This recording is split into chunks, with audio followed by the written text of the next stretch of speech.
৭৫তম সুদ ও service charge মুক্ত ঋণ বিতরণ করেছে বসুন্ধরা ফাউন্ডেশন। আজ ২২ জানুয়ারি বুধবার ব্রাহ্মণবাড়িয়ার বাঞ্ছারামপুর উপজেলার মিলনায়তনে বসুন্ধরা গ্রুপের অর্থায়নে এই ঋণ বিতরণ করা হয়। অনুষ্ঠানে প্রধান অতিথি হিসেবে উপস্থিত ছিলেন বসুন্ধরা ফাউন্ডেশনের প্রধান নির্বাহী কর্মকর্তা এম নাসিমুল হাই এফসিএস।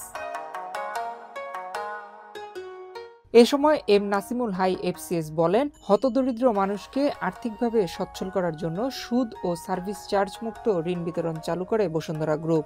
অসহায় অসচ্ছল মানুষরা যেন নিজ পায়ে দাঁড়াতে পারে সেই লক্ষ্যে ২০০৫ সালে এই প্রকল্প হাতে নিয়েছিলেন গ্রুপের চেয়ারম্যান আহমেদ আকবর সোবহান। প্রকল্প শুরু হওয়ার পর থেকে বসুন্ধরা গ্রুপ ধারাবাহিকভাবে মানুষের কল্যাণে এই ঋণ বিতরণ করে যাচ্ছে। এ সময় তিনি আরো বলেন, নদী ভাঙ্গন এলাকা বাঞ্ছারামপুরের মানুষগুলো ঋণ গ্রহণ করে যেভাবে বিনিয়োগ করছে তাতে বেশি দিন আর অসচ্ছল থাকবেন না তারা। তাদের সচ্ছল করে তোলাই বসুন্ধরা গ্রুপের একমাত্র লক্ষ্য ও উদ্দেশ্য। অনুষ্ঠানে ৪৪৩ জন উপকারভোগীর মাঝে ৮০ লাখ টাকা ঋণ বিতরণ করা হয়।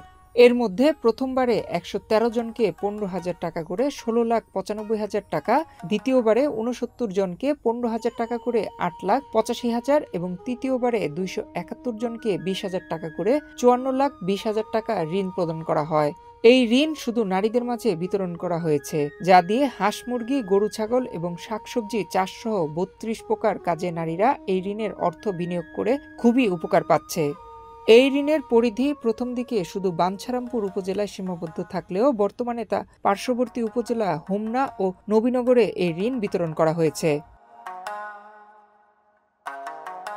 ঋণ বিতরণ অনুষ্ঠানে আরও উপস্থিত ছিলেন ডিজিএম মাইনুল কবির, বসুন্ধরা শুভ সংঘের পরিচালক জাকারিয়া জামান, বাঞ্ছারামপুর সরকারি কলেজের হিসাব বিজ্ঞান বিভাগের বিভাগীয় প্রধান মোহাম্মদ চান মিয়া সরকার, বসুন্ধরা ফাউন্ডেশনের ব্যবস্থাপক Mohammad Mosharraf Hossain, senior officer Aminur Hossain Anwar, junior officer Shahjahan Al Mamun, Mohammad Basir সহ অনেকে।